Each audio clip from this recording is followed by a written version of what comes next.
এই মুহূৰ্ততে breaking news লৈ আহিছো আপোনালোকৰ বাবে। ৰাজ্যত সংঘটিত হৈছে এক ভয়ংকৰ ঘটনা। এবাৰ বৰলৰ কামোৰত প্ৰাণ হেৰুৱালে এজন ব্যক্তিয়ে আৰু অসমত সংঘটিত হৈছে এই ঘটনা।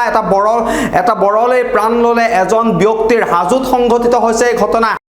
এজন ব্যক্তিক বৰলে কামোৰাৰ বাবে তেখেতে প্ৰাণ হেৰুৱাবলগীয়া হৈছে। এক ভয়ংকৰ ঘটনা সংঘটিত হৈছে ৰাজ্যত। সবিস্তাৰে এই মুহূৰ্তত মই লৈ আহিব বিচাৰিছো আপোনালোকৰ বাবে। আমি জনাইছো বৰলৰ কামোৰত প্ৰাণ হেৰুৱালে এজন ব্যক্তিয়ে আৰু হোজাইৰ পানপাৰাত সংঘটিত হৈছে এই ভয়ংকৰ ঘটনা। মৃত যুৱকজনৰ নাম কৃষ্ণ সাহা বুলি জানিব পৰা গৈছে আৰু ঘটনাস্থলীত হোজাই আৰক্ষী উপস্থিত হৈ উদ্ধাৰ কৰিছে মৃতদেহটো মৰণোত্তৰ পৰীক্ষাৰ বাবে নগাঁৱলৈ প্ৰেৰণ কৰা হৈছে। আমি জনাইছো এটা ব্ৰেকিং নিউজ। বৰলৰ কামোৰত এজন ব্যক্তিয়ে প্ৰাণ হেৰুৱাইছে আৰু হোজাইত সংঘটিত হৈছে এই ঘটনা।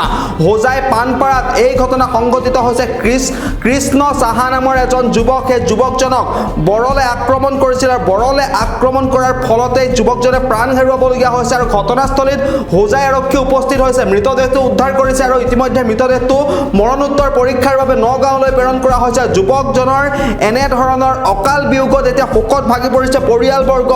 বৰলৰ কামোৰত কৃষ্ণ সাহা নামৰ হোজাইৰ পানাপাৰাৰ এগৰাকী যুৱকে প্ৰাণ হেৰুৱাইছে। যুৱকজনৰ নাম কৃষ্ণ সাহাক বৰলে আক্ৰমণ কৰিছিল আৰু হোজাইৰ পানাপাৰাত এই ঘটনা সংঘটিত হৈছে। ঘটনাস্থলীত হোজাই আৰক্ষী উপস্থিত হৈছে।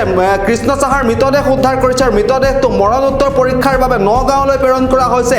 গতিকে আপোনালোকেও সাৱধান হওক, যাতে আপোনালোকৰ ঘৰতো যদি বৰলৰ বাঁহ আছে বা আশে-পাশে আপোনালোকৰ ঘৰৰ আশে-পাশে বৰলৰ বাঁহ আছে তেন্তে সেই বাঁহসমূহৰ ওচৰলৈ নাযাব, কাৰণ ৰাজ্যত এজন যুৱকৰ প্ৰাণ কাঢ়িলে বৰলৰ কামোৰত এজন যুৱক। নাম হৈছে কৃষ্ণ সাহাৰ ঘৰ হৈছে হোজাইৰ পানপাৰাত আৰু পানপাৰাত কৃষ্ণ সাহাক বৰলে কামোৰাৰ ফলতে প্ৰাণ হেৰুৱাইছে।